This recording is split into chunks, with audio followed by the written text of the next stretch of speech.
Cleveland Mayoral Debate, Voters First, is made possible by grants from the Cleveland Foundation and the George Gund Foundation.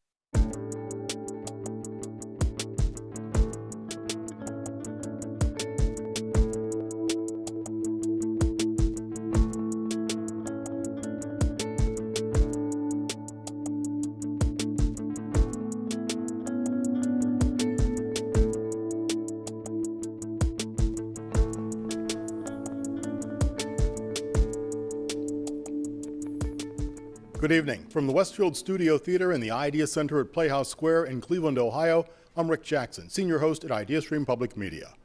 Cleveland Mayor Frank Jackson is retiring. For the first time in 16 years, the city will elect a new leader. Welcome to Cleveland Mayoral Debate, Voters First.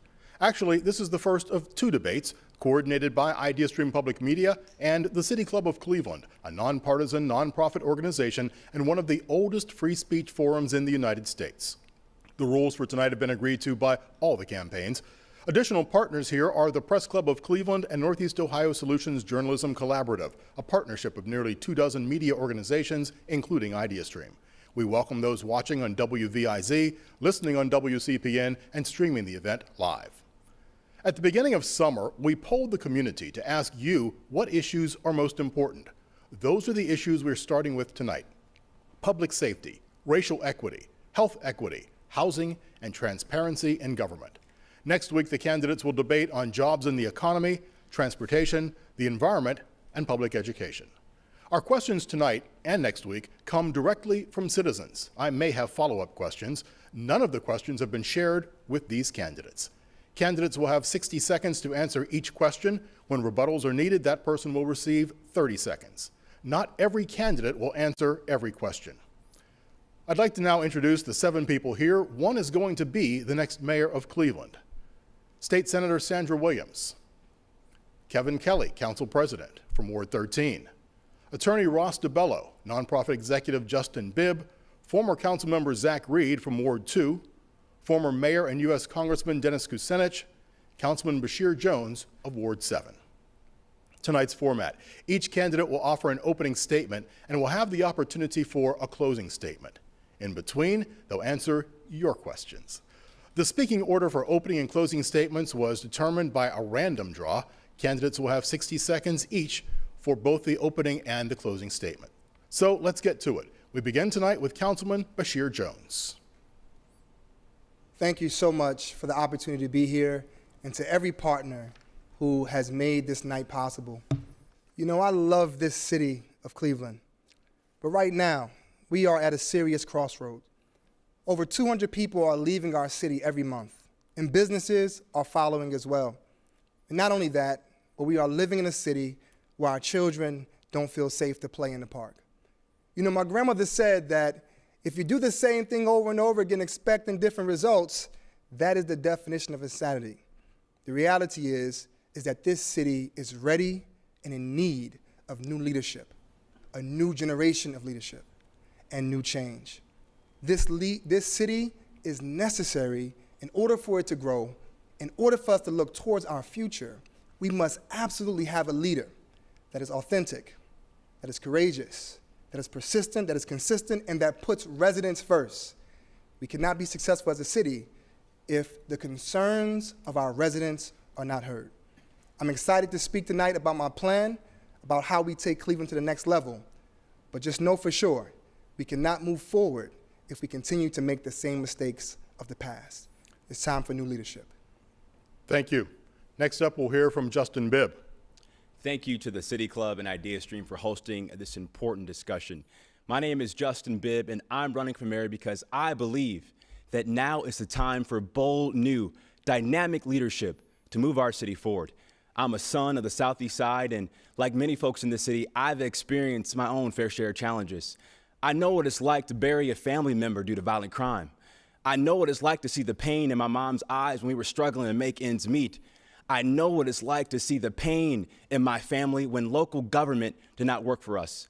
But in this moment right now, we have an opportunity to take that pain and turn that pain into purpose to become the best mid-sized city in America. We can be a model for racial and economic justice. we can be a model to show this country what a transparent and modern City Hall can look like. And we can be a model to ensure that every child in our city can live up to their God-given potential. I'm looking forward to the conversation. Thank you so much. Thank you. State Senator Sandra Williams. Thank you all so much for having me here tonight. My name is Sandra Williams, and I am honored to be here tonight. I want to also thank the people of Cleveland for electing me over the last 15 years to serve as their state representative and state senator. I want to point out the fact that I am the only woman in this race for mayor. I have served our country in the United States Army Reserve. I have also served in the field of law enforcement for over 10.5 years as a corrections officer, probation officer, parole officer, and mediator for the state of Ohio. I am qualified, I have been tested, and I have delivered. I sponsored the bill to make racism a public health crisis in the state of Ohio. I jointly sponsored the bill to expand Medicaid to provide health care for every Clevelander in the state of Ohio. I have also just recently brought home $500 million to tear down the 4,000 plus abandoned homes in the city of Cleveland and to clean up the vacant and blighted commercial property that is in our city. Once that property is cleaned up, we will bring jobs to those places and we will bring more businesses here to the city of Cleveland. I am the right leader for the job in the city of Cleveland, and thank you so much for having me here today. Former Ward 2 Councilman Zach Reed. Thank you, Rick, and thank you to everyone who put this on this evening. My name is Zach Reed, and I'm running for mayor of the city of Cleveland. And to the voters of the city of Cleveland, one thing has been missing over the past few decades here in the city of Cleveland, and that is the sense of urgency. The sense of urgency to solve the real problems, the pressing problems that are facing the citizens of the city of Cleveland. Issues such as crime, issues such as poverty, issues such as the lack of city services.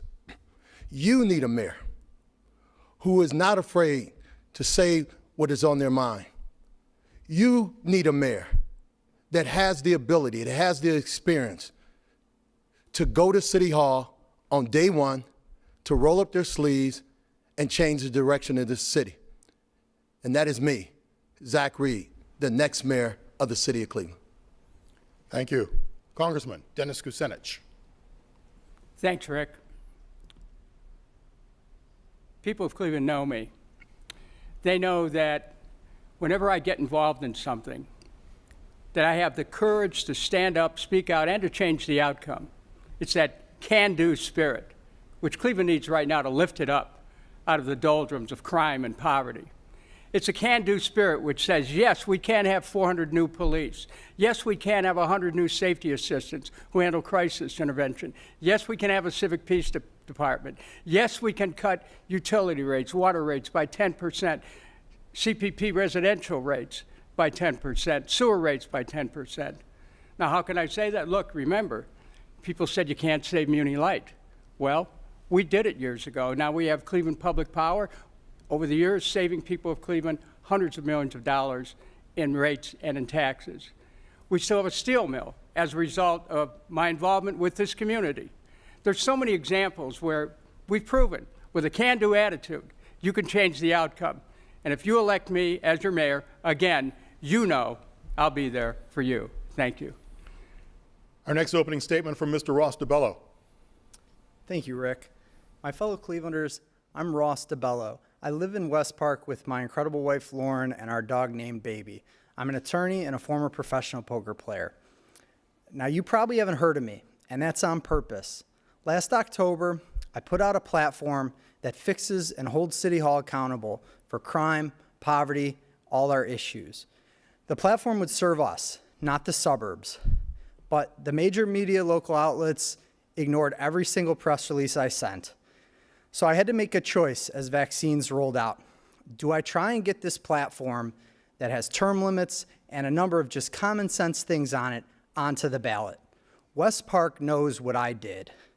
With my wife's support, and while keeping my 40-hour-week job, I went out and met thousands of Clevelanders and talked to them. And I got a historic almost 4,000 signatures from people who wanted this platform and that type of energy on the ballot. Check it out at rossdebello.com because it belongs to you now. It helps all of us, no matter your side of town, no matter your age, race, gender, because it gives us control of our taxes and our direction. I'll bring this new energy and service to City Hall. Thank you. Thank you. And our final opening statement from the current City Council President, Kevin Kelly. Thank you, Rick, and thank you to everybody involved. My name is Kevin Kelly. As stated, I'm the president of Cleveland City Council. More importantly, I'm a husband, I'm the father of 5 daughters, and everything I do is through that lens. That's the values, and that's what grounds me, and that's why I think government is so important, and that's why I believe in the future of this city. Tonight, we will hear a lot about the issues and the challenges that face us. And I'm very familiar with all of these challenges because I live it every day. I experience every day, I work on it every day. But I absolutely believe, I am absolutely positive that our best days lie ahead of us. But it is going to take thoughtful, experienced, visionary leadership to get us from where we are now to the Cleveland that can be. And that's what I will bring to the mayor's office. Cleveland's in a tough spot right now. We are coming out of our second recession in 10 years. Violent crime has spiked. And this so-called recession is not bringing everybody with us. We're leaving too many people behind. But despite these challenges, there is a path forward. There is hope for the future. When I'm mayor, I'm going to build a Cleveland. We're going to have a recovery that includes all people in all neighborhoods. We're going to invest in Cleveland and in Clevelanders. Clevelanders do not give up when times are tough. We're going to invest in the people that are here, the assets that are here, so that we can build a greater Cleveland for every citizen in every neighborhood in our great city. Thank you, Mr. Kelly, and thank you to all of you for being here tonight and for participating in this debate. We are now going to begin with questions from you, submitted over the past several months. Following the question, I will ask several of the candidates for answers before moving on to the next question. We are beginning with the category of public safety, and candidates in this case, all of you will have a chance to answer one of the questions during this set of queries. Our first question comes from Ohio City resident Tessa Schwan. Do you believe armed law enforcement should be responding to mental health crisis incidents in the city of Cleveland? Senator, you mentioned having a background in law enforcement. I'll go to you first. Sandra Williams. Thank you very much for the question. Let me just say this. As a parole officer, I used to go out to homes by myself on a regular basis, and I would find that the situation that I was called out there for by my parolee was actually not something that needed to be handled by law enforcement officers. I definitely think that law enforcement officers need to be in the background, and we need to have mental health counselors as well as alcohol and drug addiction counselors with law enforcement officers when they go out. That is a part of my plan. Right now, that happens in the city of Cleveland from certain hours of the day, not every day of the week and not every hour of the day. I believe that we should have a dual approach. Law enforcement should be in the background, and the experts that handle mental health issues should be the ones addressing that issue. That will stop so many people from being arrested needlessly because they have a mental health condition. Thank you. Thank you. Councilman Kelly. Thank you. When there is a call for service for a mental health consumer, that call for service, they don't know what the circumstances are. And it can be a dangerous situation. The police need to be involved. The mental health professionals, and I am, by the way, I'm a former social worker. I worked in community mental health for over 15 years. And I understand what these calls for service are, the volatility that's there. The police need to be the first responders, but that doesn't mean it has to be our last interaction. Mental health professionals can accompany the police, they can advise, but they shouldn't be first on scene, and it's becoming too easy to say we're going to put social workers on these calls for service. The police are trained to handle volatile situations. Mental health professionals can support that, but it's not as simple as saying that we can make determinations of who should be responding to what calls. Everybody in that equation, from the police, the mental health professionals, the whole community, needs to work together to figure out how to solve that. Thank you. Mr. Bibb, what say you? You know, Rick, this is personal for me. Nearly 5 years ago, I lost my cousin Chris, who was brutally choked to death by his partner who suffered a mental health episode. And it took EMS nearly 40 minutes to show up. And what we've seen all across this country are cities doing their hard work of rethinking what policing should look like. I believe we should have a co-responder model in all of our 5 police districts.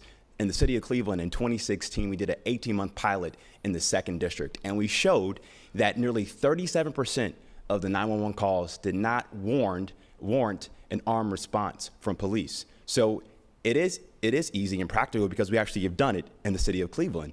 And we should follow what Columbus has done and Denver has done as well and execute a co-responder model in all of our 5 police districts. And as mayor, I also want to add a 4th option to 911 related to mental health. So we do have the right response for the right call because we can't continue to have a public safety only lens and model to solve the root cause of violent crime and trauma all across our city. Thank you. Staying with public safety, our next question comes to us from Sam Pierce from Collinwood. I don't feel safe calling the police for anything. I fear that when I call the police for, say, noise in the neighborhood or whatever, that I actually put my neighbors in danger by calling the police.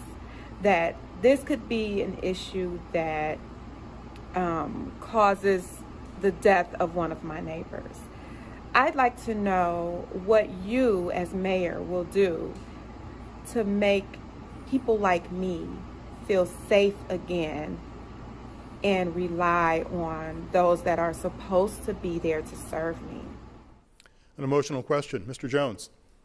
That really touches me. Thank you so much for that question. Well, first, we have to become a city where we are focused more on rehabilitation instead of incarceration. And as mayor, I want to create a mobile crisis unit that we understand that over 70% of phone calls are domestic issues. So we have to know that cops are not the only ones who should be solving these problems. Mental health experts are extremely important. But as mayor, I also want to say that if we're going to be successful, we have to understand that adding more cops may not be the solution. And ineffective spending may also not be the solution. We see that we have a general budget of $335 million. And we have added money to this every single year, but yet and still, the city of Cleveland has 3 times the national crime statistics. So more money is not going to be the solution. Community policing, working with the police. So I want to say this is important as well because our officers put their lives on the line every single day. We should not criminalize great officers. There's a lot of great officers who come to work every single day to do a great job. And we need to make sure that they have the technology and equipment to do their job properly, along with making sure that mental health experts are with them. Thank you. Mr. Reed. Well, first of all, you should feel safe calling the police. But second of all, I am the only one on this stage that has put out on their website for the public to view a 10-point safety plan. A 10-point safety plan that even the plain dealer in the editorial this weekend said Zach Reed has it right. Because when you're calling police, that is reactive.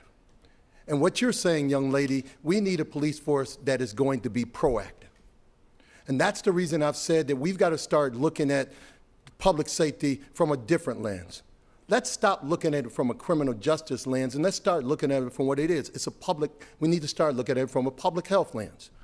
And if we're dealing with the public health lens, then we're putting out violent interrupters, formerly incarcerated men and women that are walking your neighborhood, walking your community, and talking to you so that we don't have to call the police on every single call. Go to zachreed.com and look at the 10-point plan that even the plain dealer agrees with. Mr. Debello. This is about accountability.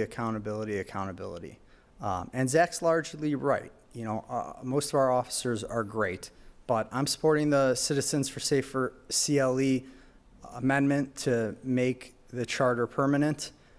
We need a change in culture. These incidents are tearing apart the fabric, not just of Cleveland, but of the whole country. So I also believe that we need to do a co-responder model, hire more mental health professionals, social workers, code enforcement. If you know you're calling for something that can be dealt with by a code enforcer, then you'll feel more comfortable calling. But this gets toward walking the beat, doing violence interruption, getting to know your local officer as though you would your mail person. But in the end, accountability is the only thing that's going to change the world 5-10 years from now. Thank you. Our third and final question under the category of public safety comes to us from Chris Martin of Ohio City. Cleveland has more cops per resident than 93% of cities. Every resident of Cleveland pays $838 for cops every year. We've spent about $6,700 per person over the last decade on police misconduct settlements. Why do you think more cops is the answer? Mr. Kucinich, why do you think more cops is the answer? Well, I mean, that's been a central part of my campaign. I say that in the face of a siege of crime affecting so many of our neighborhoods, of drive-by shootings that are terrorizing communities, of gangs that ride wild from east side to west side on dirt bikes and ATMs, shooting guns off. People want to be protected, and they want to make sure that the tax dollars they're already paying go to their safety, but we just don't have enough police. I've talked to police. They're stretched right now. We need more people who can be involved, but they need to be better trained. They need to be racially sensitive, to answer the question from the woman from North Collinwood. They need to be trained in constitutional rights. They need to be better educated generally. But we need more police to be able to fight homicides. We need people in a scientific investigation unit to be able to keep track of the crimes that have been committed and try to hunt down those criminals. Cleveland is one of the most violent cities in America right now. And until we are able to assure people that the public safety of Cleveland can be the first priority of government, people won't have confidence that the government can protect them. Mr. Kelly, 30 seconds. The issue of public safety is too important to be irresponsible. You can't throw out a number without any method of getting there. And it's eerily similar. If you look back to 1977, you're promoting 400 officers now. In 1977, you promised 200 new officers, but by August 31st, we were down 138. Homicides were up 27%. Firefighters were down 120, and the police went on strike. We have to be real about this. We can't just throw numbers. We can't politic on this issue. This is too important. We have to succeed on this. Quickly. You have been the co-mayor for 7 years, and you've let the police department go down. The reason why we have so fewer police now is directly because you, as city council president, haven't stepped in and demanded more police. Now, look, everyone knows that when I was mayor, I took on the banks, and the banks punished the city for me not selling Muni Light. You cannot compare what happened in '77 to what's going on right now. Thank you. I appreciate. I would just welcome any opportunity. Let's continue on. Thank you. Senator, same question to you, the original question. Do you think we need more cops, and why? When I am walking and knocking on the doors talking to voters about this election, I can tell you 99% of the time when I'm talking to a resident, the first question is, what are you going to do about the violence in our community? We are tired of the violence being in our community. And people are also saying that when they do call the police, most of the time they don't show up. That's why there are so many residents right now who are going out to get their CCW license because they don't feel safe in their own community. So I think, yes, we do need more trained police officers on our streets working to reduce the violent crime that we have in the community. I also believe that as the mayor of the city of Cleveland, I need to continue to work with the state legislature to try to close the gun show loopholes that we have in the state of Ohio, get guns off the streets, continue to try to get my red flag legislation passed that will take guns away for those people with mental health conditions in the city of Cleveland. And just to answer the question to the lady before who was there, first of all, quickly, for me, sensitivity training is important. Cultural competency training is very important, and making sure that the police force looks like the people in the city of Cleveland. Far too long, we have people coming in our communities who don't understand what it's like, especially to be in the African American community. That needs to change, and that is one way that we can help make people feel safer and reduce violence in our community. And we can get on with education and jobs that will also help us with violent crime. Thank you all. Thank you all for the give and take. We do intend to have more. We're going to try and hustle through because we have a lot of subjects to get to, but thank you, and we will allow more of that. We're going to move on to racial equity right now. The first question in that category comes from Roy Hom of Asiatown. If you are elected mayor, what will you do to ensure that the Asian American community is represented in your administration? And what will you do to ensure that the AAPI community is protected from anti-Asian hate crimes and discrimination? Ray Hom, Mr. Kelly, what do you think? Thank you. This is a very important issue that is just has been brought to light. I think what we need to do is, in terms of what will we do in the administration, that's a matter of hiring. That's a matter of hiring a staff, a cabinet that looks like the city of Cleveland. I have also been working on instituting bystander training. It will be mandatory for employees of the city of Cleveland to have bystander training. I've been talking to our Department of Human Resources about how we can get that up and running, and it is in the works, but that would be something that we can do immediately to show this community that they are a valued member of the Cleveland community. Thank you. Mr. Bibb. You know, it's important for us to really ground this conversation in facts. And, you know, it's great that the city of Cleveland has announced that racism is indeed a public health crisis, but we got to move to action. So as mayor, number one, I'm going to hire a chief racial equity officer in my administration to make sure that every decision that we make inside City Hall is viewed through a racial equity lens. Secondly, I'm going to require not only my cabinet, but every employee, including frontline city employees, to undergo racial equity and inclusion training. Many of our community leaders all across this region have gone through that training, and that'll be a good step in the right direction for every employee inside my administration to understand the root causes of racism. And then, as Council President Kelly mentioned, this is about representation and hiring.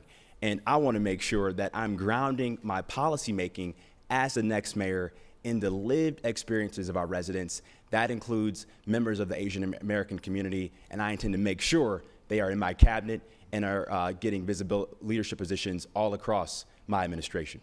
Thank you. Ross Debello. Yeah, one of the first planks on my platform is to bring back unfettered public comment to all city council meetings. Many people of many cultures and many neighborhoods are not heard right now or represented.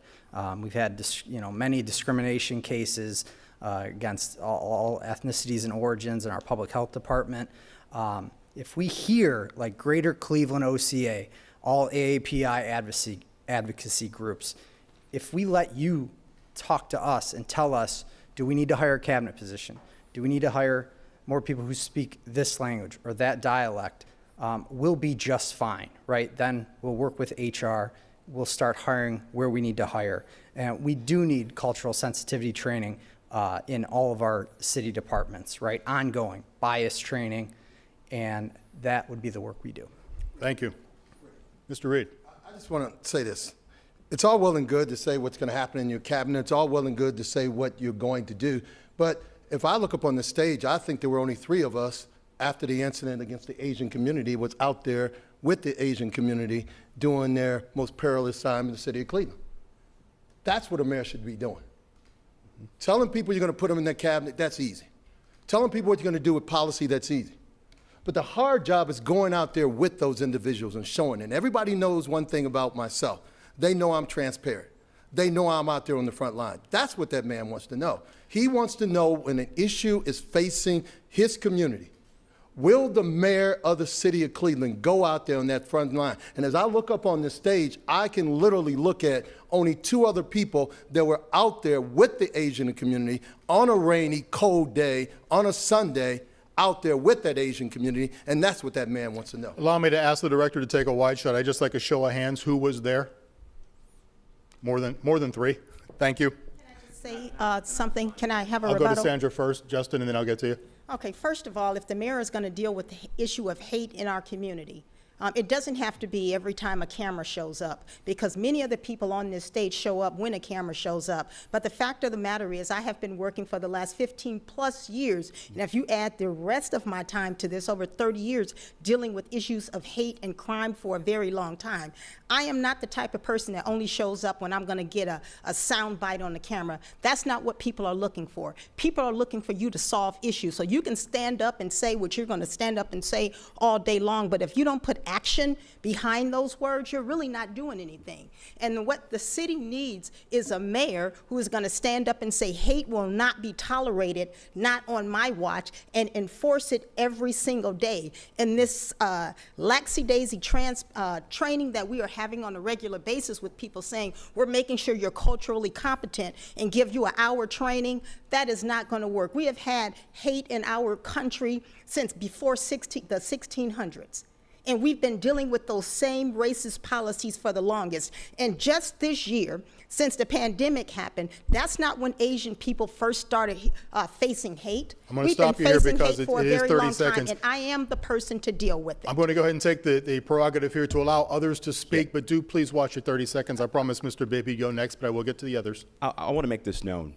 You don't need to spend your entire career as a career politician to fight for these issues. From the streets to the suites, I've been fighting for diversity. I've been fighting for equity. I've been fighting to make sure that Cleveland can be a great city. And I've done this in my career as an executive and as an activist and as a civic leader in this community. And it's important to note that this is the kind of status quo thinking and perspective and leadership that the residents of the city of Cleveland are sick and tired of seeing. We can't afford more of the same. And it's that experience that has gotten to this point. Thank you. Mr. Jones. You know, if you were to ask the Asian community who stood with them, as you know, I as a councilman, represent the largest Asian population in the city. Not only did I introduce the legislation, not only was I at the march and spoke, but I also supported the Asian businesses in the neighborhood. We did a major cash mob for an amazing restaurant there and helped support her because she was receiving the support. You know, because she was receiving hateful calls. As mayor, what I plan to do is that racial inequity is solved by making sure that every group has a seat at the table. As mayor, we will do more business with every minority, right? We have to do more business. Economic opportunity is the thing that will destroy racial inequity. Thank you. And before we move on, Mr. Kucinich, last word. 20 years ago in the United States Congress, I brought forth an idea to create a cabinet-level Department of Peace, and I want to bring this into Cleveland City Hall so that we can address these issues that are all over town, wherever there's violence or hate.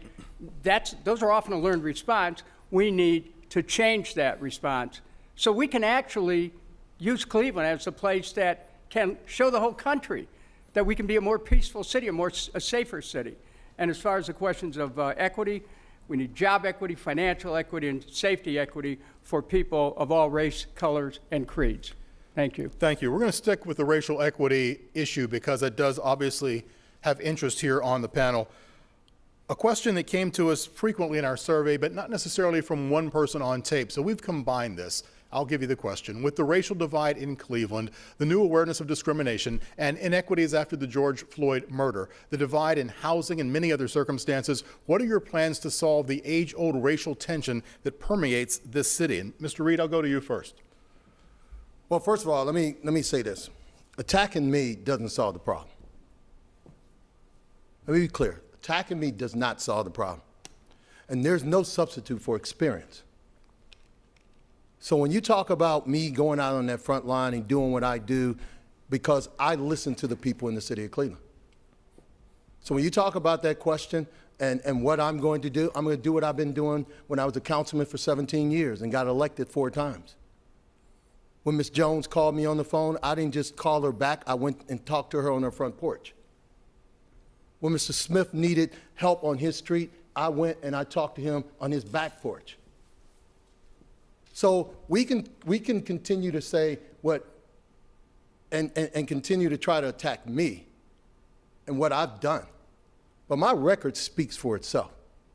And the people in Mount Pleasant and Union Miles and Mill Creek, they've spoken on 4 occasions and said the best person to be the council person in this ward is Zach Reed. And that's what it's all about. It's about transparency and being out there on the front line with the people and the citizens of the city of Cleveland. Thank you. 30 seconds. First of all, I was not pointing out any particular candidate on this particular stage. But if a hit dog hollers, evidently it means something. Just like each and every one of you, We have our own way of handling the business for the residents of the city of Cleveland. I'm on the front line as well, and I have been there since I have been a corrections officer, probation officer, and parole officer. And I don't always have to be at a rally. I'm in the homes of residents. They are calling me on my cell phone. That's your They 30. are calling me on my home phone. They're calling my office to get issues addressed because they are tired of lip service. So if whoever feels hurt by my statement, that wasn't what I meant to be, but I'm calling it like I see it. Thank you, Senator. I am the one to get the job done. Thank you. We're going to go back to the full 1-minute question with Mr. Kucinich, rather. When we're talking about racial equity, we should be talking about job equity. As mayor of the city of Cleveland last time, half of my key appointments went to people in the black community. We need to be talking about financial equity. Look at how the banks have redlined the city. There are city neighborhoods where people can't even get a loan on their property, and even though their property's in good shape. And we know what the banks did. They exploited people, particularly on the east side, peddling no-doc and low-doc loans to people who then ended up losing their homes because of the bank's involvement. We need, as a mayor, remember, I was chairman of a congressional investigative subcommittee that went after these people involved in a subprime meltdown. So I know exactly what they do. I'm going to insist that the banks stop any redlining practices, loan money into communities where they're making money, and make sure that the resources of this community go to help all the people. And that's a question of racial equity right now. It's access to capital. And as mayor, I'll have the experience to be able to make sure we get money into communities that need it. Thank you. Bashir Jones, what's your plan to solve the age-old racial tension here? Well, first, to the residents, I just want you to understand that just because someone says they have experience, that's not enough. I mean, I know people who have been doing the same thing for a long time the wrong way. The fact is that the city of Cleveland needs to go in a different direction. We must. We have to stop playing to the fears of people. We are not an east side and a west side. We are one Cleveland. And I think that that's what has to show. We have to bring the city services to the community. Right now, there's a part of the community that believes that one side is getting more. No, we have to bring city services to Cam's Corner and the corner of Huff. And as mayor, I want to push for equity, not just in words, but in action, in how we do business, diversity within City Hall, right? Diversity in regards to inspiring other institutions within our city to also have racial equity within their positioning, but it can't just be words. And being on the front line, there's nothing wrong with that. We could be on the front line and behind as long as we are there for all people. We have to come together and work together. That's the only way we can move this city forward. We're going to move on to the category of racial equity now, from racial equity to health equity. Our first question comes to us from Zainab Pixler of Detroit Shoreway. What are your plans to address the root causes of food apartheid in the city of Cleveland? She referred to food apartheid there, which is defined as highlighting the racial and discriminatory political structures that impact food access and control. This is slightly different than the more commonly heard food deserts we've heard about for some 30 years now, because there is an inferred intentionality. So she wants to know plans to address the root causes of food apartheid. Ross Debello. Well, I think this gets to poverty and accounting for every penny of our tax dollars and how we divvy out that money, right? So the immediate answer to the question is devote some of this $510 million ARPA money to get people to be the ones who solve this problem, right? Community gardens, CSAs, grocery stores, but it's gotta be a fiscal priority. And so that would start in January. We don't know how much of that money will be left at that time. I think the second half of it is to be used down the road, but this would be toward giving grants to people who will create for their neighbors on their street. Council President Kelly.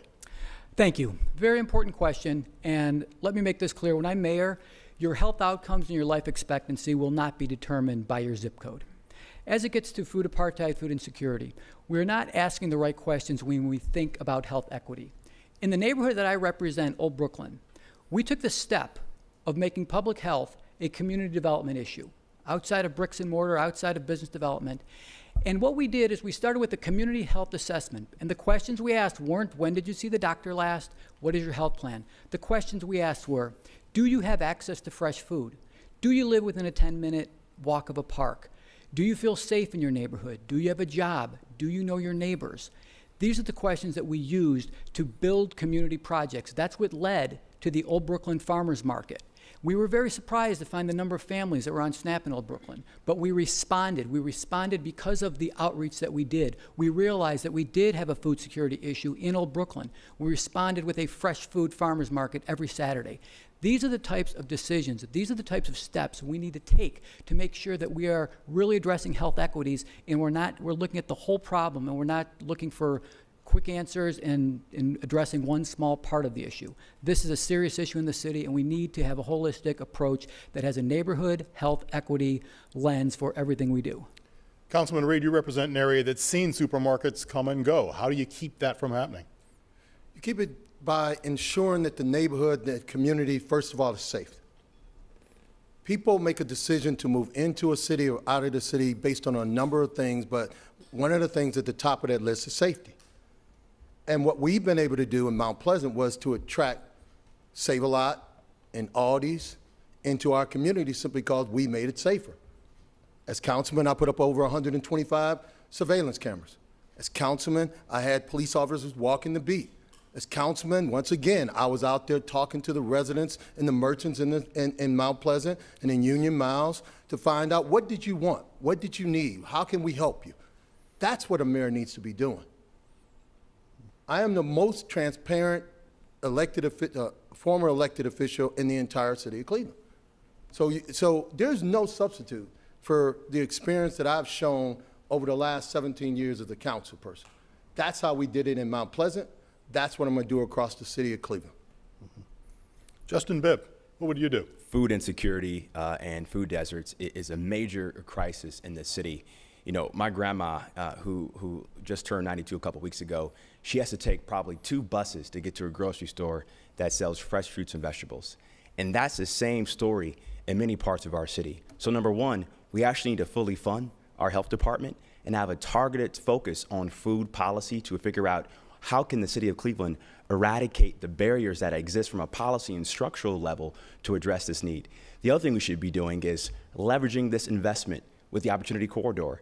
Instead of prioritizing a police headquarters and an asphalt plant, thank God we killed that part of the deal, it should be leveraged as a food hub, investing in organizations like the Cleveland Kitchen Company to really embrace the food economy that can help eradicate the food desert issue we have, but also bring good paying jobs to those forgotten neighborhoods. That'll be my strategy and plan as the next mayor of Cleveland.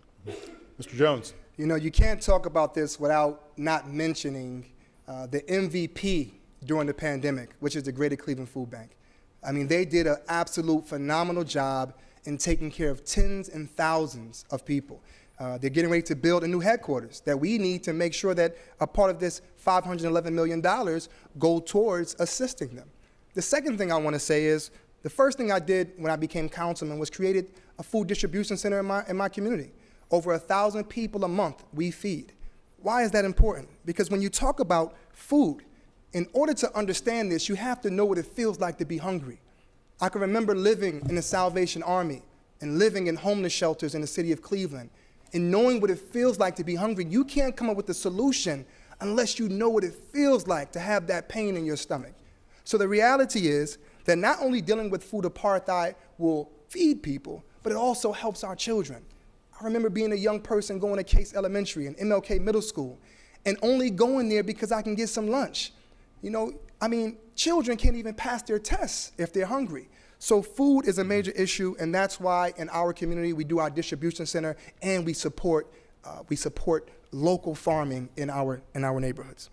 We're going to move on to the next question, but Mr. Kucinich, I will get to you first. We're going to change questions, but stay within the topic. This question comes to us from India Robertson of the Glenville neighborhood. Infant mortality is a tragic statistic in our community. As mayor, how will you put strategies in place to help with the infant mortality crisis? Obviously not food, but still health. Mr. Kucinich. mortality. Infant mortality is what she suggested, yes, but you were looking at food. This is a heartbreaking condition in the city of Cleveland, where we have one of the highest infant mortality rates in the country. And the paradox is we also have some of the best health systems in the country. And we've learned recently that some of the healthcare dollars that the community should have been anticipating would be put into it to deal with issues like infant mortality and lead poisoning have not been getting into the community.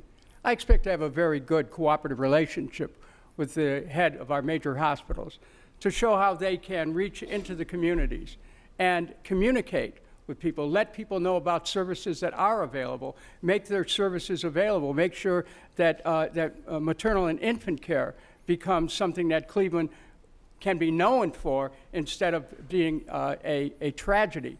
So, we can do something about this, specifically because we are Cleveland. We can do this because we are Cleveland, because we have such great medical resources. You only need a mayor who's ready to reach out to that community and say, here's how we do it. Thank you. Thank you. Senator, I know that you're the only person who didn't speak on this topic. Didn't mean to slight you. Go right ahead. No, that's okay. Thank you so much for the question. Under the leadership of the Ohio Legislative Black Caucus, we have been working to address the issue of infant mortality for the last several years. And we were actually successful in getting a study committee and a group of people together from across the state of Ohio to come up with policies and procedures to reduce those challenges that women have. I was responsible for some of the funding that the university hospitals have to address the issue of infant mortality. We were able to fund Birthing Beautiful Babies to make sure they helped address some of the issues that we have in place. And see, we didn't just put our policies in place and did not fund them. We put millions of dollars behind the policies to make sure that communities like Cleveland have the ability to continue to address the issue. Now, I also want to say this. My father died when I was in the 3rd grade, and my mother raised 7 children on her own, and she had to feed all of us with one little Social Security check. So we had the basics, and I know and understand what it's like to be hungry on a regular basis. My mother made sure we ate before she ate, and that's why I have fought so hard to make sure that we get rid of food deserts. I was one of the main people to help Ridall Urban Farm get started. Not only help them get started, but help them address some shortfalls that they had with the city of Cleveland. Now, people come to the state of Ohio, come to the legislature and say, hey, we need funding because there are not a lot of people that are purchasing food. After the first week or so of the month, most grocery stores say they don't have a lot of business. So they ask for funding from the state of Ohio. I'll wrap that up. I helped to fight for that. But I can say this, if we want to make sure grocery stores stay in our community, we need to make sure people have jobs that they can actually go to the store and purchase the necessary food that they need. Thank you. Mr. Kelly, thank you. Mr. Kelly, we can't talk about infant mortality without mentioning First Year Cleveland. Thank you, Rick. Neither can I. This was the first major issue I took on as council president. And I think that this is not a political issue to me. This is personal. As the father of 5 daughters, I can't imagine the pain of somebody who loses their baby before their first birthday.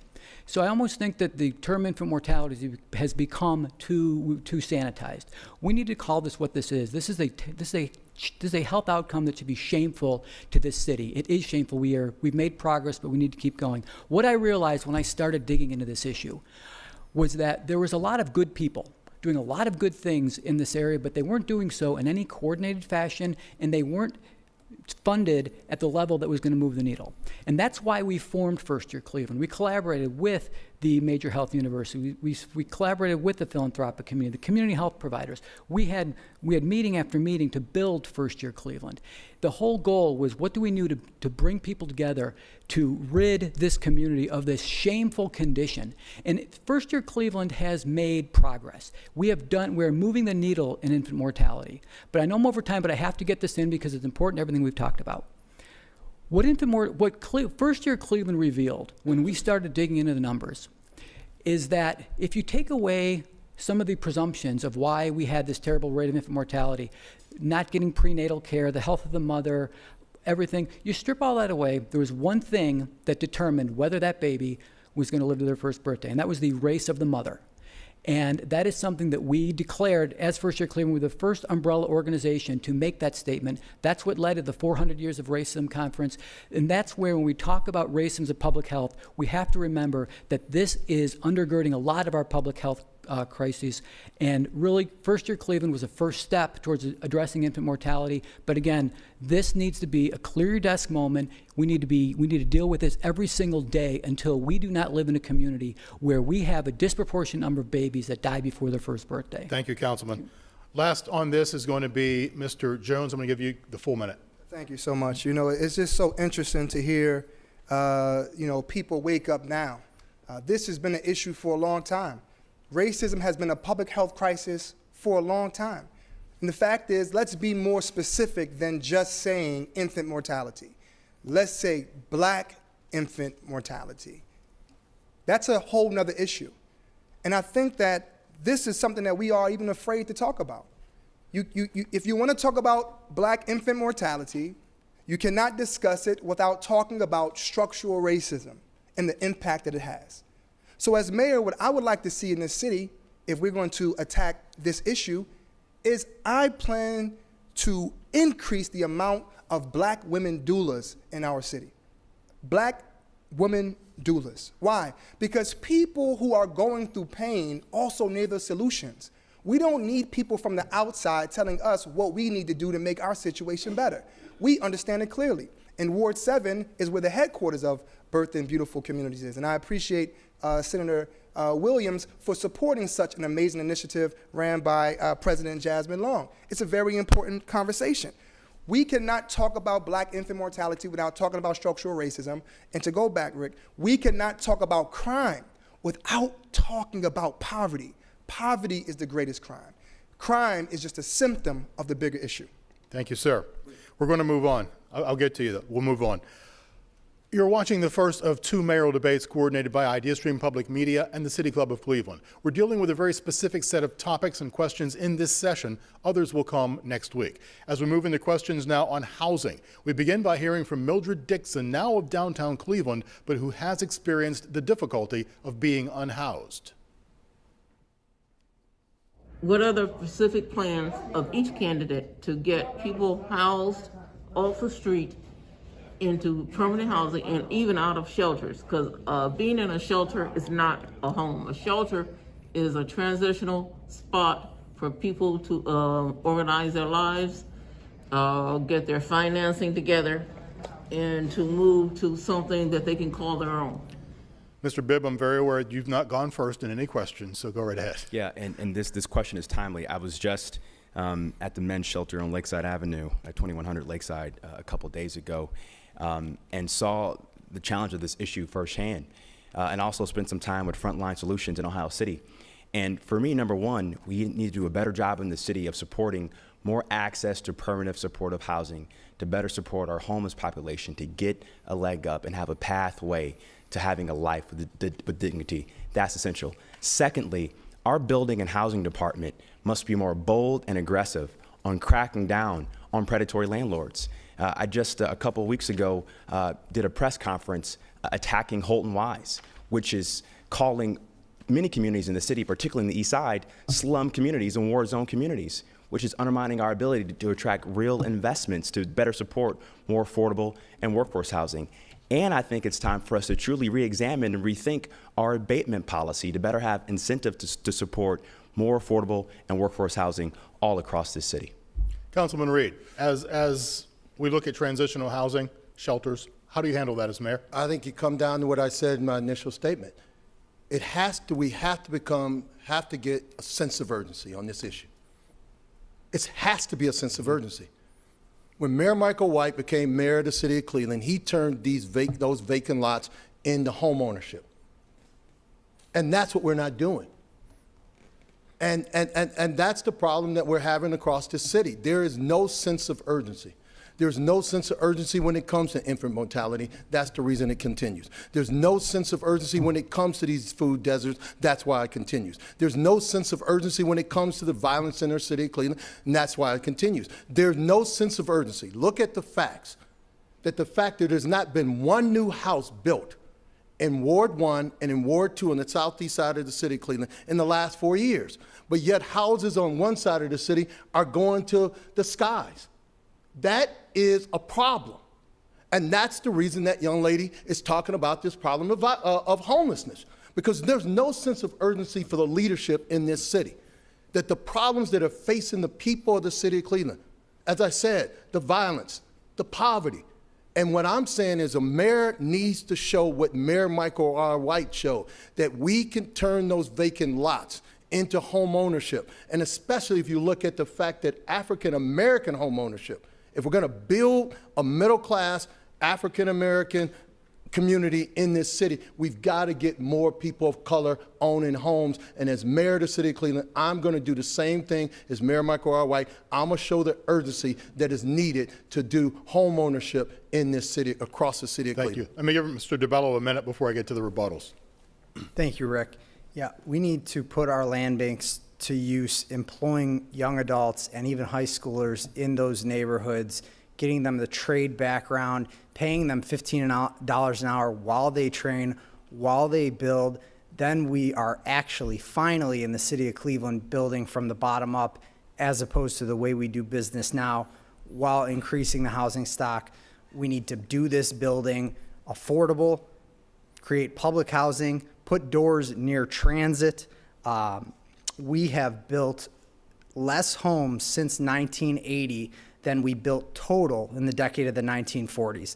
That's unacceptable. We have a duty to rectify this. We need to work with civic-minded developers where it's not about the maximum commoditization of land, right? It's about maximum utility to residents and turning a profit second. And lastly, we have to get rid of the 15-year tax abatement, start from scratch. Thank you. 30 seconds. I mean it. 30 seconds, guys. Mr. Kucinich, then Mr. Jones. Like some of the people on this panel, I understand what it's like to be homeless. My family lived in 21 different places by the time I was 17, including a couple cars, because we had trouble finding rent as the family grew. But because of that experience, I understand very keenly how Clevelanders have suffered in losing their homes. I pointed out earlier, in the black community during the subprime meltdown, thousands of people lost their homes on the east side. All the wealth that was there was gone with it when they lost their homes. And the banks got away with that. That's your time. And as mayor, I intend to bring a reckoning and make sure the money gets back into the black community that was taken out. Thank you so much. I experienced living in a shelter. I experienced all forms of housing. If you want to bring solutions, you have to understand it. I was unsheltered. I was in CMHA. I was a renter. I lived with my family, and now I am a homeowner. As mayor, I will work with Secretary Marsha Fudge, and we will establish affordable housing in our city. That is one of the ways that we can bring down violence. When people own their homes, they have a different understanding of their community. We want more renters as well, don't get me wrong, but we want to increase home ownership, especially affordable housing. Thank you. We're going to stay in the topic, but we're going to move on to the next question. This is Arthur Hargate of Little Italy. What will you do to assure that neighborhoods have a voice and are on an equal footing with powerful and influential property developers from outside the community who build what's profitable to them, but not what the community wants or needs? We'll go with Councilman Kelly and then Senator Williams. Thank you. These developments are local levels, and people have a lot of power. It's really a matter of making sure that people understand the power that they do have. If you have an engaged group of citizens that are organized, we have design review, we have planning commission, it's got, the council member can be your advocate. There should never be a time when a development is placed in a community when it is not wanted by the community. We've seen that the activism stop many developments over the time, whether it's in Tremont and all the different developments when people come together. I was just knocking on doors on Lake Avenue, and there's an issue with their sidewalks. Well, people are organized, people are loud, and it's really making sure. I don't know that there's I think the problem that we have is one of making sure that people understand what avenues they have to speak their minds about different housing and land use events that are happening. And I think we can all do a better job of educating people and engaging the community. Senator. Thank you very much for the question. Listen, as the mayor of the city of Cleveland, my administration will work directly with the CDCs. The CDCs will always be at the table. And beyond the community development corporations being at the table, the residents will be at that table to determine what will be built in their community. I believe the residents have been in the community for a very long time, and nothing should happen without them. And let me also say this, for all of these developments that are taking place, not only in my neighborhood, but in neighborhoods across our city, one of the things that residents are complaining to me about is the fact that they cannot afford their property taxes. And from what I hear, property taxes are about to go up again. We are pricing people out of the market, and we have to stop that. Residents have been loyal to Cleveland, and we need to make sure they are protected if they want to live in the city of Cleveland. And I will say this, I have been helping families get out of living in their cars and living in hotels, where they can pay a little bit of rent for a very long time. I have several families that I've helped. I've worked with homeowners to reduce the rent so that those people can have some place to live, a roof over their head with their children. And I will also say this, that's why the $150 million that I just brought back from Columbus, Ohio can be used. It can be used to make sure that we tear down homes that are not stable and build affordable housing units on that site. $500,000 has already come into the county. Senator, to start that's your time. Thank you so much. One rebuttal, 30 seconds to Mr. Jones, and we'll continue this conversation with another question. One rebuttal here from Mr. Jones. We have to, the residents' voices have to be heard. And the council president is somebody that I admire and respect, but he has been the biggest obstacle in regards to public comment and hearing from the residents. I mean, for example, you just had a progressive field deal that, listen, I'm not for or against until we realize what the residents want to hear. But the fact is that there was no public comment.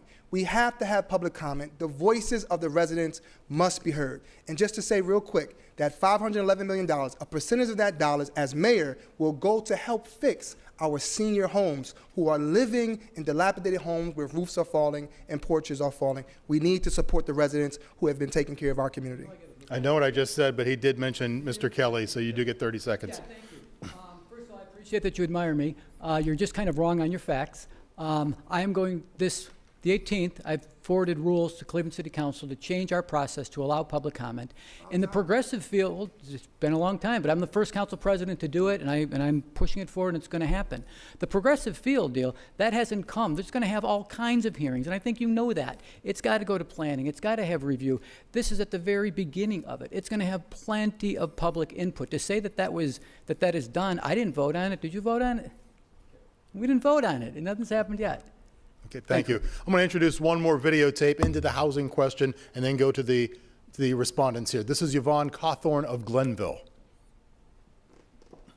What is or what will be your plan to, using mostly the funds currently budgeted for upkeep of vacant and abandoned land, turn our many life-sapping, resource-zapping, money pit-type lands called brownfields into sustainable economic green fields?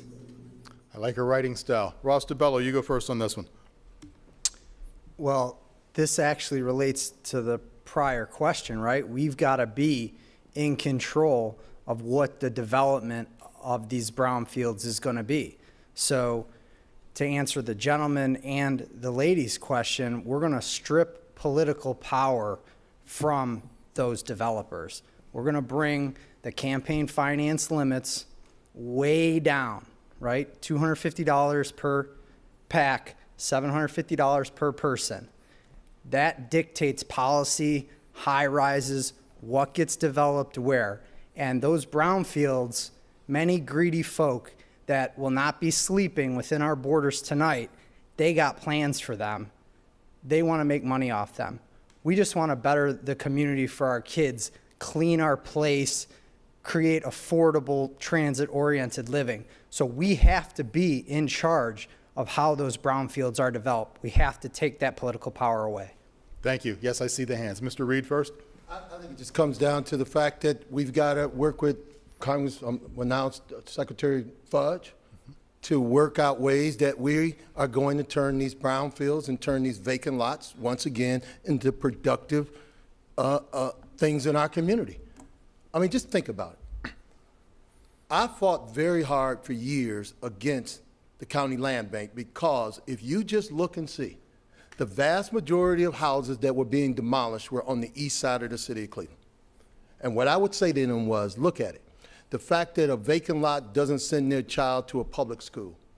A vacant lot doesn't go buy food at the corner store. A vacant lot doesn't send their child to Sunday school on a Sunday morning.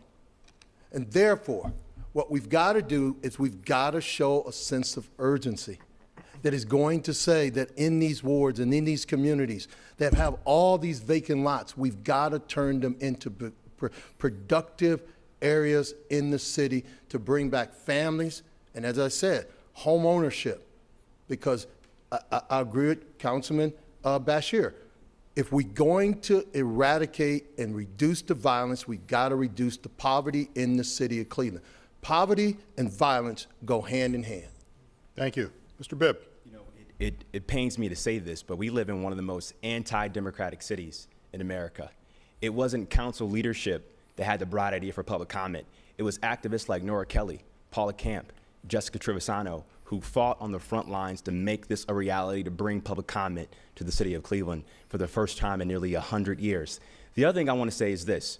Regardless of how you feel about these issues, minimum wage, vote denied. Quicken Loans deal, vote denied. People don't trust government because career politicians think they have the answer. The residents have the answer. And that's the kind of leadership we need to bring moving forward in this city.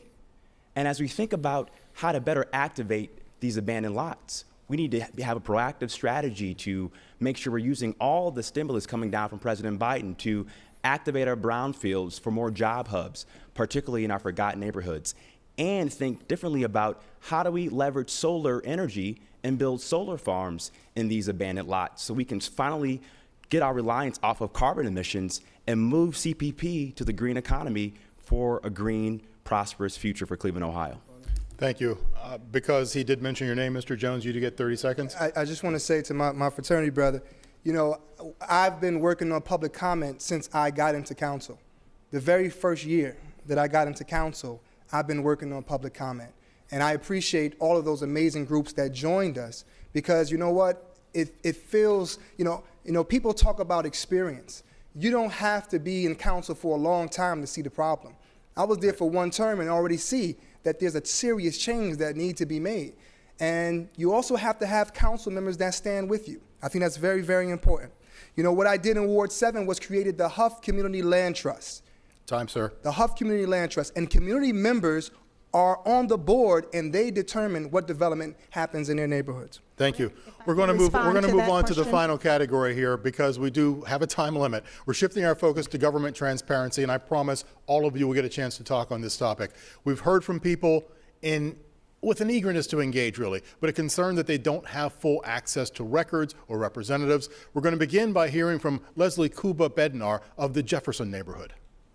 If you become mayor, how will you build, repair, and sustain the relationship between city administration and city council? And again, everybody will have a chance to talk on this subject. Mr. Reed, you go first here.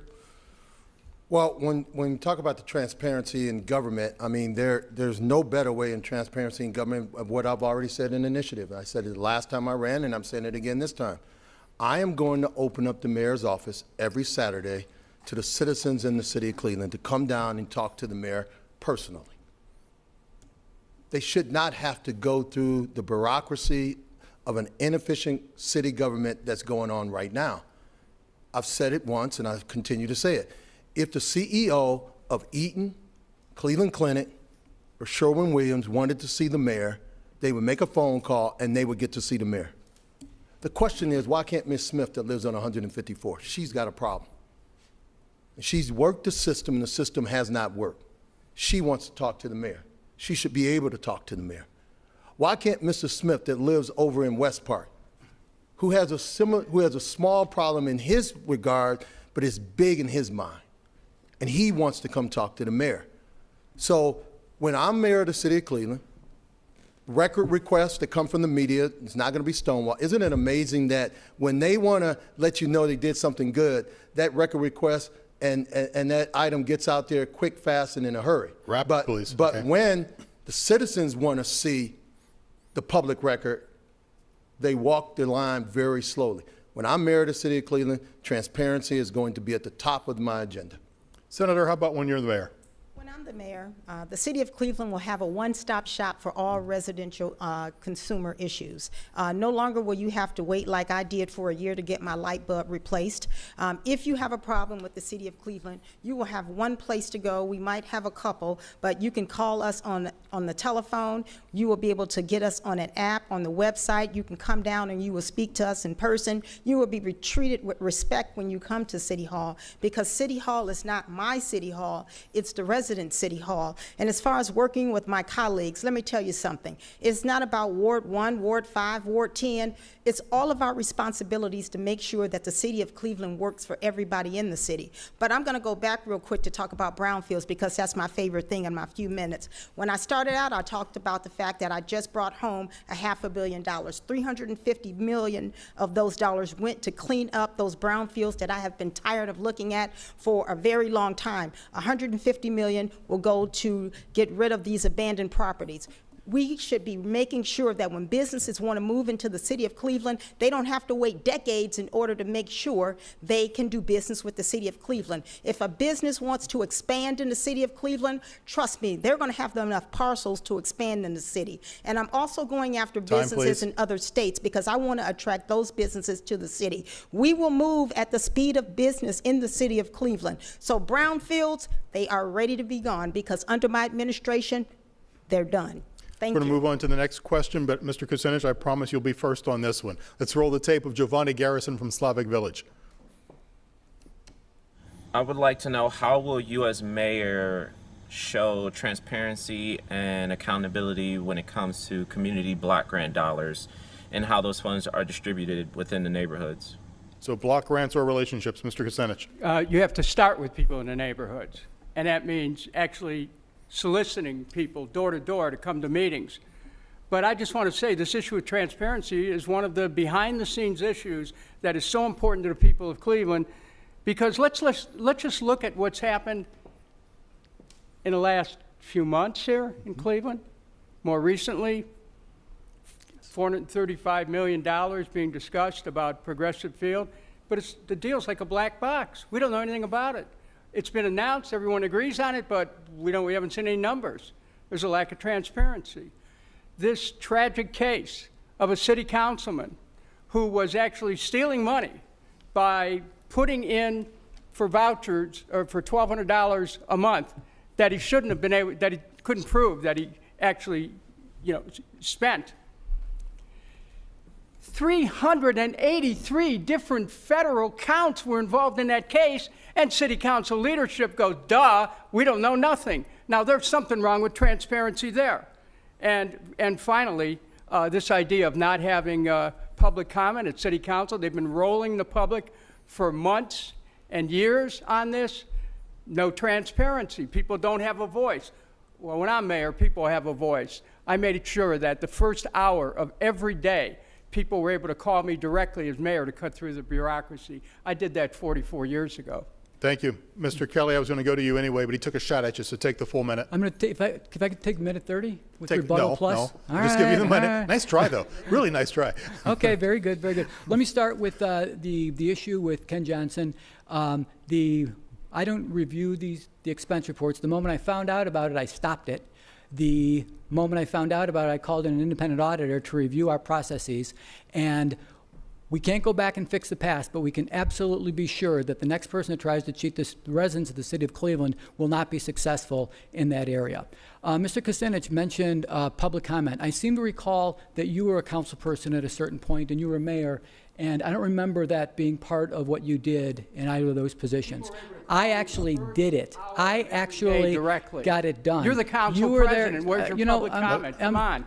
I don't recall you ever instituting or talking about it. Will you have a public comment period? I've already done it. Tell the people of Cleveland. Yeah, it's already done. But tell the people of Cleveland. You're saying the same things you did in the 70s. We saw that movie. It doesn't end well. It's the same stuff. You were in council and the mayor, and you failed to do this. End You of would have story. saved. Now, You wouldn't have saved Muni Light. Moving back to, yeah, I'll give you the 30 seconds. Okay. Go ahead. And on the on Muni Light, you're promising people a 10% rate cut. Seems to me in 1977 you promised a 25% rate cut. It just never happened. So you can say whatever you want. Now, if I can get to transparency in government, page book that yeah, I know it's a real winner.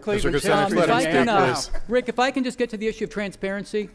Real simple. Public records are the people's records. This is what people are entitled to. When I'm mayor, I'm going to institute an open data model. There's a way to do that. It just takes a little bit of money and a little bit of will, and we can get that done. But open data is going to be a policy I champion. We're going to go to the last videotape question here. I promise I'll get to you. Daniel Ortiz, who lives in Lakewood but works here in the city. Would you support a participatory budgeting process to engage and center the concerns of Cleveland residents impacted by the COVID crisis? And would you let the people decide how to use a portion of the American Rescue Plan funds for a just recovery? Ross, you actually mentioned part of that earlier, so it fits right in. You had your hand up. I know you wanted to answer on this one. Go ahead. Yeah, and it fits right into Giovanni's question right before this, right? This is why I'm running, to get an accounting of our tax dollars, community development block grant dollars, the ARPA dollars.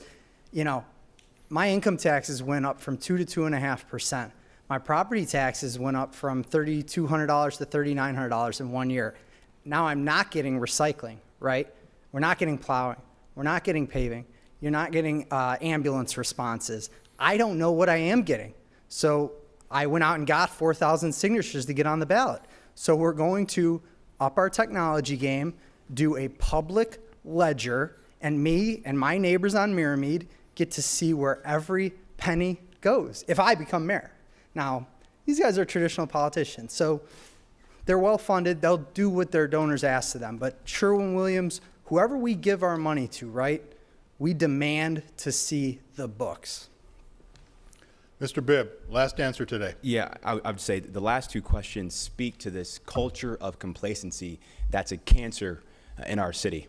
And we need to do everything in our power to take this moment and make it a movement to ensure that resident voice is a key part of every decision we make at City Hall beyond just an election cycle. Absolutely, I will support participatory budgeting, not only with the American Rescue Plan dollars. I want to allocate $30 million of that funding for participatory budgeting, but in the budget process, come 2022, we should be using participatory budgeting to ensure that residents have a seat at the table, because your budget is a reflection of your values. And I want to make sure as the next mayor, your values are represented in every decision I make as your mayor. We do have to move on now because it is time for closing remarks. 90 minutes goes so fast. The order here will be different from the opening for the candidates. You have 60 seconds again. We'll begin with Council President Kevin Kelly. Thank you, Rick. And I want to thank everybody who put this together tonight. This is a time-honored tradition, and I'm honored to be here. And I want to thank my fellow candidates for participating tonight. I hope that the viewers have gotten a sense that there are serious issues facing our city. We're at a crossroads, and this is no time to go backwards, and it's no time for on-the-job training.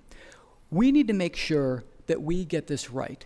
This is the most important election of our lifetimes. We need a serious candidate with a serious plan. This is not the time for theatrics. This is not the time for platitudes. This is the time for serious policy making. Every candidate throughout the course of this election is going to talk about change. The question isn't whether change is needed. The question is who knows how to make change, who knows how to collaborate, who knows how to build coalitions, and who knows how to get the job done. That's what I'm going to bring to the mayor's office. Competent, responsible, experienced government on day one. Thank you. Thank you. State Senator. Thank you very much. I want to start by answering the last question. Let me just say this. Under my administration, we will have a fiscal office, and we will update our technology so that every budget, every fiscal budget that we have, every dollar that we spend will be available for every resident or person from outside of the city of Cleveland to see. Residents will be able to come in and have their say on what we do with the city of Cleveland's money, and you will be able to change policy through the legislative process to do that. Now let me just say this. We are at a crossroads in the city of Cleveland. This election is not just about the present.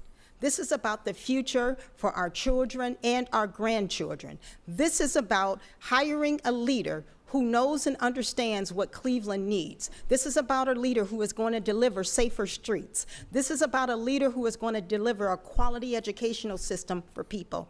This is about a leader who is going to make sure economic development opportunities are for everyone in the city of Cleveland. I am that leader. I am the woman who can deliver for the city of Cleveland. I have done it before, and I will continue to do it as your mayor. I hope you will visit my website at williamsforcleveland.com, volunteer, donate, and let me know what you think about what we need in the city of Cleveland. Senator. Thank you so much.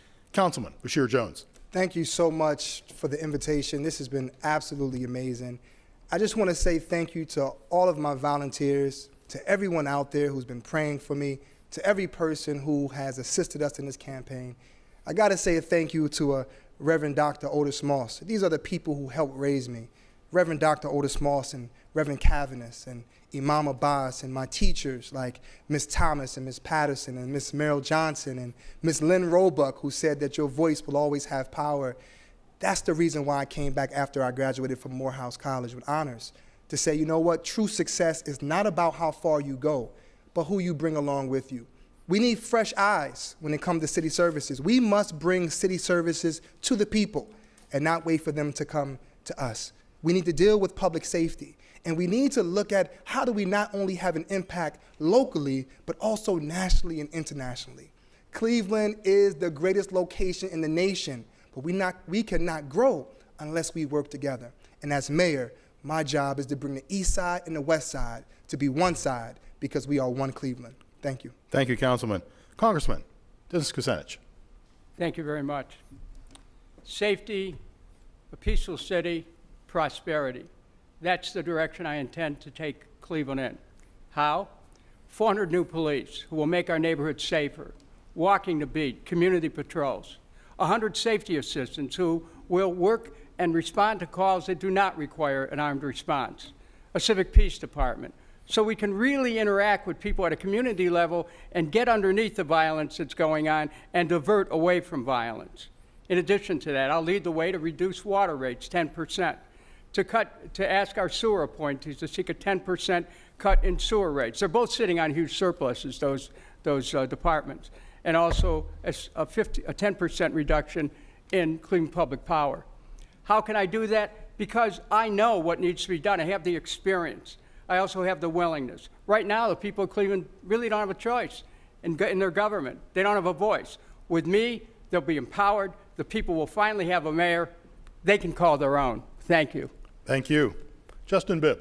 You know, several weeks ago, I was knocking on doors in Union Miles, and I met a gentleman named Robert Brooks, who's 80 years old, and he was in the 101st Airborne during the Vietnam War. I knocked on his door. I asked the question I always ask when I'm knocking on doors, Mr. Brooks, what do you want to see in the next mayor? He said, young man, I want a mayor that's going to do what they said they were going to do. That's what's at stake in this election. We cannot afford more of the same.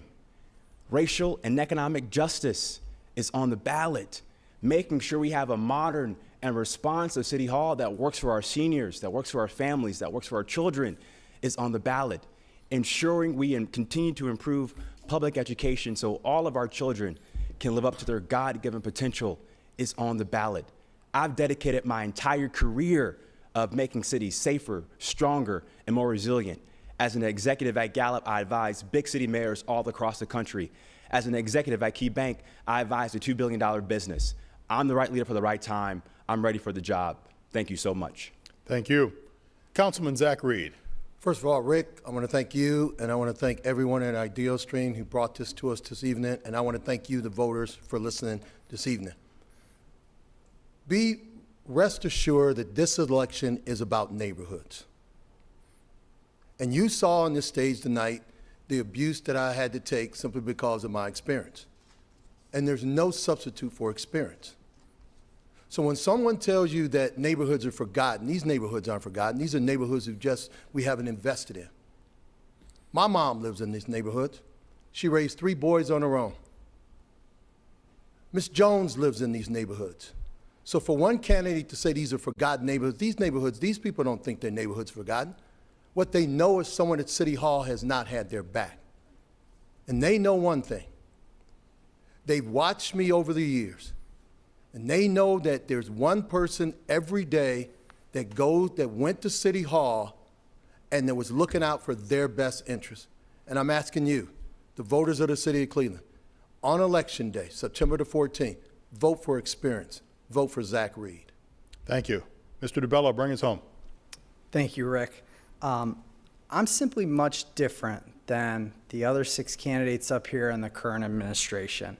Combined, they've all raised millions of dollars and gotten tons of endorsements, right? Just like Ohio 11, we're about to get hit with never-ending propaganda in the battle over who can make whose donors richer. You know, but if we as Clevelanders want less poverty and crime, but a better environment, city services, public schools, public transit, well, we need to be in charge. The mayor and the 17 council people need to work for and listen to us to represent and be representative of a real Clevelander, to prioritize the real economy, lead paint poisoning, city services, infant mortality, and this being the worst place in the nation for black females. The budget is a moral document. We have so many systemic problems because our system is broken. We need a new energy. These 6 campaigns are very similar to Mayor Jackson's 4 very successful campaigns. I got on the ballot because I'm different. I've got all the work ethic and the platform, but finally, Clevelanders have the power. Thank you. Thank you. Thank you for an enlightening and enjoyable conversation this last 90 minutes. Next week, though, we're going to work on that 60 seconds thing, okay? Okay. Thank you all for joining us for the first of 2 mayoral debates in this primary election cycle in the city of Cleveland. This debate was produced by Ideastream Public Media in partnership with the City Club of Cleveland. Our media partners are the Press Club of Cleveland and Neo Sojo, Northeast Ohio Solutions Journalism Collaborative. Our thanks to the candidates for participating in this debate, to all the voters and community members who submitted their questions. Voting in this primary begins the 17th of August. That's next Tuesday. We'll have another debate that same evening. Candidates will answer questions again from members of the community, those on education, jobs, the economy, the environment, and transportation. I'm Rick Jackson. Thank you so much for joining us, and have a great night.